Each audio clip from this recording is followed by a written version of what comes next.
Hai semuanya, gimana kabar kalian? Semoga selalu dalam keadaan baik. Jadi welcome back teman-teman di Andegration Channel, dan ini adalah segmen analisa pagi, segmen di mana kita akan mengulas untuk update news dan juga pergerakan dari market, khususnya market Bitcoin.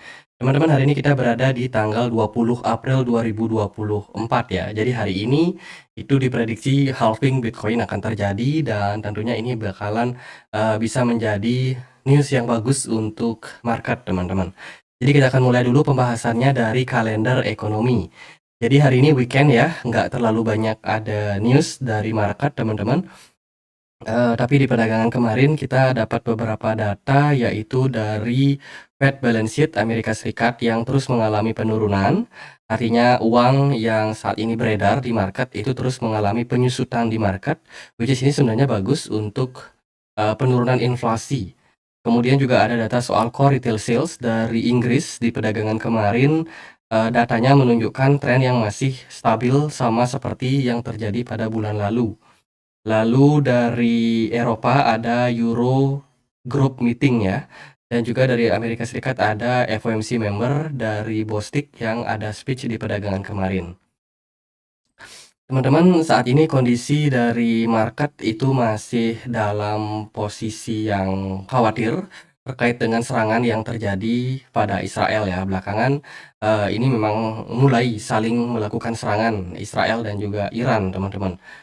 Jadi dari pengalaman kita, kalau kita melihat dari perang Ukraina sama Rusia dalam 1 tahun terakhir ya, itu kurang lebih impact-nya terhadap market kripto adalah turun di awal-awal. Tapi seiring berjalannya waktu, berita-berita perang tersebut lama-lama juga makin ngebosenin. Jadi setelah atau sebelum perang berakhir, market itu biasanya sudah mengalami rally duluan, teman-teman. Jadi dalam kasus perang Iran dan juga Israel ini, saya rasa market mengalami koreksi, itu adalah hal yang wajar. Jadi ada sedikit penurunan yang terjadi pada market, tapi kedepannya market juga akan cuek aja, teman-teman. Market akan kembali rally ketika tren penurunan itu sudah berakhir. Jadi perang ini tidak akan ditunggu apakah dia bakalan selesai atau tidak. Yang pasti market akan mengalami rally ketika momentumnya sudah tepat. Jadi perang masih tetap berlangsung.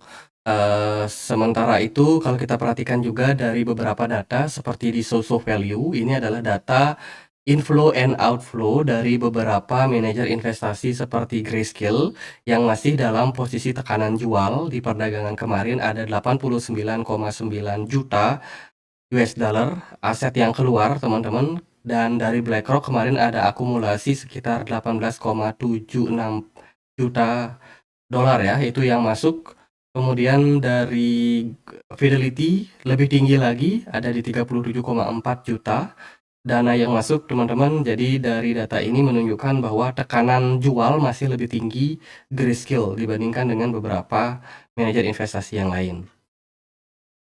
Oke, halving tinggal 1 jam 48 menit lagi.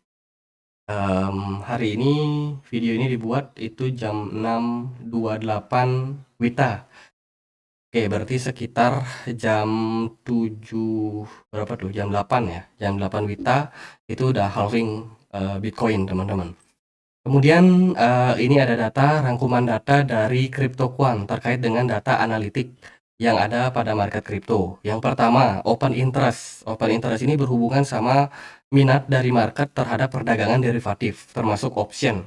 Teman-teman, saat ini posisinya lagi dalam posisi menurun, yang berarti adalah minat pada market. Kalau kita lihat dari derivatif, perdagangan derivatif itu mengalami penurunan. Ketika Bitcoin naik sampai 74.000 sampai dengan 60.000, ternyata perdagangan pada Bitcoin di market derivatif itu sudah mengalami penurunan. Yang berarti minat market memang sudah mengalami penurunan lebih awal, bahkan sebelum Bitcoin itu mengalami koreksi yang nyata seperti saat ini. Kemudian kalau kita lihat juga dari data total balance, saat ini jumlah holding whales pada Bitcoin itu berada dalam posisi yang sangat tinggi. Artinya makin lama memang makin banyak orang yang melakukan hold pada Bitcoin. Bahkan ketika bear market kemarin, itu holdernya justru malah terus mengalami peningkatan.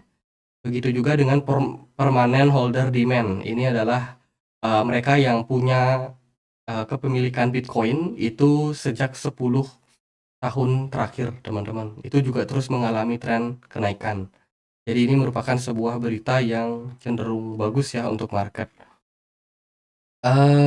Dari data yang lain ada realized price. Ini adalah jumlah dana yang berhasil dijual teman-teman pada Bitcoin. Kalau kita lihat dari data ini menunjukkan bahwa dari perdagangan Bitcoin sendiri itu masih dalam posisi profit. Ya, jadi overall yang trading di market, khususnya yang trading di Bitcoin itu masih dalam posisi profit dan belum banyak yang mengalami loss. Jadi ini sebenarnya adalah berita yang sangat-sangat bagus. Kemudian overheat bull and bear. Kalau kita lihat dari data ini menunjukkan bahwa saat ini kita berada dalam posisi overheat bull ya. Oh bukan, kita berada dalam posisi bull dan belum berada dalam posisi overheat. Karena marketnya sedikit mengalami penurunan, jadi tren bullnya di sini kelihatan mengalami penurunan. Oke, ini adalah fase yang wajar teman-teman, dan tentunya kita belum mendapatkan indikasi bearish pada pergerakan dari market. Jadi itu sih beberapa data dari analitik CryptoQuant teman-teman, lumayan bagus sebenarnya untuk prospek Bitcoin ke depannya. Jadi nggak perlu khawatir bagi teman-teman yang mungkin nyangkut sementara ya, jadi sabar-sabar aja. Kemudian dari berita yang lain ada Bitcoin holder yaitu Michael Saylor yang sudah menjual sekitar 370 juta US dollar saham MicroStrategy. Dijual teman-teman saham perusahaannya. Jadi Michael Saylor ini salah satu investor besar ya yang ada di market kripto, di mana dia terus mengalami atau terus melakukan yang namanya akumulasi pada pergerakan dari Bitcoin teman-teman. Jadi dimanapun pergerakan Bitcoin itu Michael Saylor biasanya melakukan akumulasi. Bahkan kemarin dia sampai menerbitkan obligasi, tujuannya untuk mendapatkan dana dari masyarakat dan akan dibelikan Bitcoin teman-teman. Jadi segitunya Michael Saylor sama Bitcoin, dan dia melihat bahwa Bitcoin ini adalah salah satu aset masa depan. Jadi good news. Kemudian ini ada data dari VanEck. VanEck melihat bahwa Bitcoin itu bakalan mengalami rally setelah halving. Jadi Bitcoin most explosive gain are typically post halving. Jadi ketika Bitcoin setelah halving, itu pergerakan Bitcoin biasanya adalah mengalami rally. Kalau kita lihat dari riwayat sebelumnya di 2012, Bitcoin itu naik 1000% setelah halving. Dari tahun 2016 Bitcoin naik 73% setelah halving. Kemudian di tahun 2020 Bitcoin naik 116% setelah halving. Sementara dari Bitcoin di posisi sekarang ya, ini belum ada tanggalnya teman-teman, itu sudah naik sampai 427%. Jadi ini dihitung dari drawdown atau puncak terendah pada Bitcoin. Oke, itu dari chart atau data. Kemudian, nah ini yang menjadi concern kita dari makroekonomi, yaitu dari Wall Street saat ini lagi dalam posisi harap-harap cemas. Bahkan memprediksi bahwa The Fed kemungkinan baru akan menurunkan suku bunga mulai dari Maret 2025.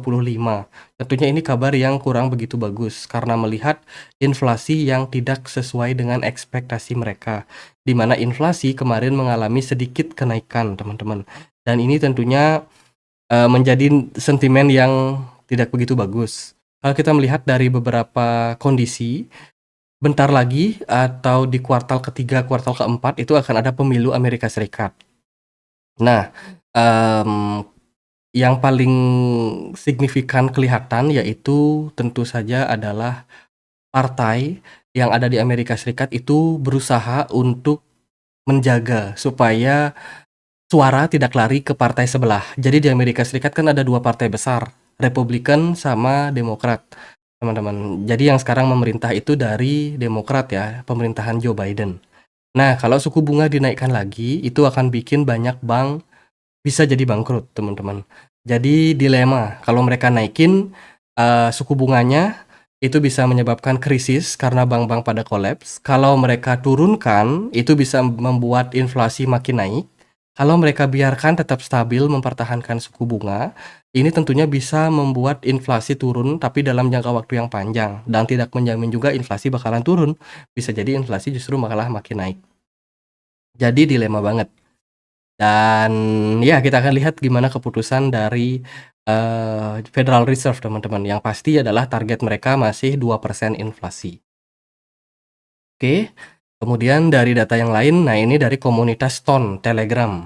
Baru aja Tether atau USDT itu ditambahkan ke TON Network. Jadi untuk informasi teman-teman ya. Jadi Telegram khususnya yang premium sekarang sudah tersedia wallet untuk Telegram. Jadi kalau kita lihat di sini kita bisa install aplikasi. Install aplikasi untuk wallet teman-teman di Telegram. Kedepannya Telegram ini akan dipakai banyak fungsi ya, selain sebagai transaksi, kedepannya juga akan ditambahkan e-commerce. Teman-teman, ini bakalan mirip seperti WA Business, WhatsApp Business ya, atau mungkin bisa support dengan banyak sekali transaksi pembayaran juga.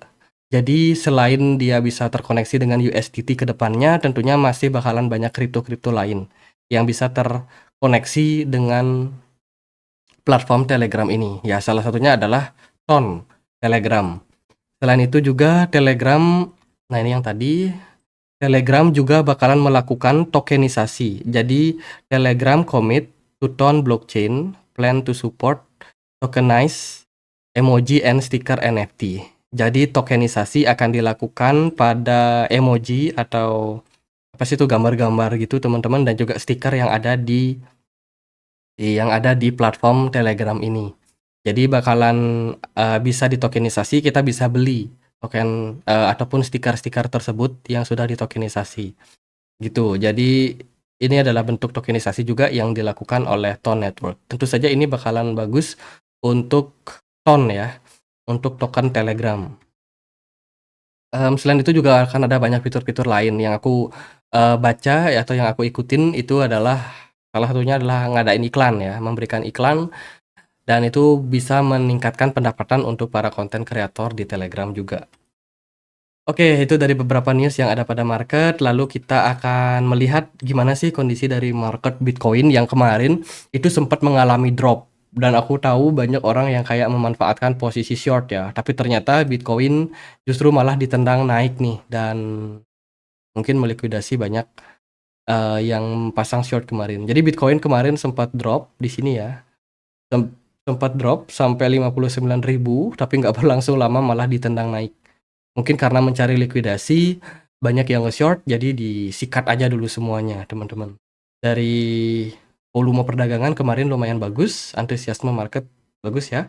Smart money ada pergerakan di time frame 1 jam, tapi di time frame 4 jam nggak terlalu besar. Ini berarti bahwa para whales itu memanfaatkan posisi kemarin itu untuk mencari likuidasi.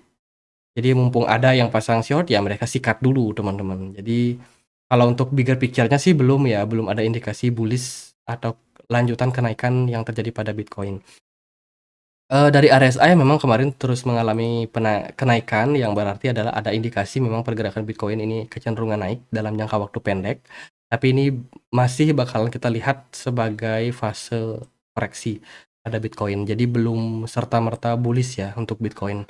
Saya rasa kedepannya masih bakalan berpeluang koreksi. BTC Dominance kemarin agak sedikit naik, tapi nggak masalah karena banyak altcoin yang juga kemarin memanfaatkan momentum kenaikannya juga. Halving Bitcoin. Wah, ini menjadi topik yang sangat-sangat menarik, teman-teman. Jadi kalau menurut saya sih ini adalah fase di mana teman-teman bisa melakukan akumulasi pada Bitcoin. Jadi nggak ada masalah apakah setelah Bitcoin halving justru harganya makin turun, karena kalau kita lihat dari historical, sempat Bitcoin itu justru makin turun ketika halving sudah terjadi, namun sempat juga Bitcoin justru makin rally ketika halving sudah terjadi. Jadi historical mana yang akan diikuti kita nggak tahu pasti, tapi yang pasti momentum buat akumulasi ini masih ada, teman-teman, dan masih bisa dimanfaatkan buat kalian. Kalau kita lihat dari RSI di time frame weekly, ya posisi Bitcoin saat ini masih dalam posisi yang overbought. Jadi artinya adalah pergerakan dari Bitcoin ini masih berpeluang mengalami fase koreksi dulu sementara, gitu. Jadi, ya itu, karena kita juga nggak tahu pasti, teman-teman, yang pasti ya DCA aja, itu paling aman, terutama bagi kalian yang sering FOMO, ya. Ketika market naik, FOMO, masuk, ternyata teman-teman belinya di pucuk, teman-teman. Dan ya DCA adalah salah salah satu cara buat teman-teman supaya tidak, eee, beli harga di pucuk atau tidak dapat harga di pucuk karena all in ya. Kalau DCA kan teman-teman dapat average price, jadi nggak ada masalah buat itu. Itu sih kalau dari saya melihat saat ini pergerakan Bitcoin memang naik, tapi akan ada kemungkinan Bitcoin kembali melanjutkan tren penurunan karena dia lagi ngetes area level resistance di kisaran 66 ribuan something. Jadi kalau seandainya Bitcoin sekarang di 54 dibawa naik ke 66, itu waspada aja teman-teman, karena kalau trennya nggak kuat ya bisa jadi Bitcoin bakalan dibawa koreksi. Namun kalau akhirnya Bitcoin mampu melampaui level 66.500, itu berita bagus, bisa jadi Bitcoin kembali ngetes area level 73 ribuan something. Itu jadi ada banyak kemungkinan sebenarnya yang terjadi pada Bitcoin. Jadi gitu aja paling buat update kali ini, semoga videonya bisa bermanfaat. Bila mana ada pertanyaan lain, ada koin lain buat dibahas, silahkan tulis di kolom komentar channel YouTube ini. Jadi gitu aja, akhir kata saya Andre, makasih.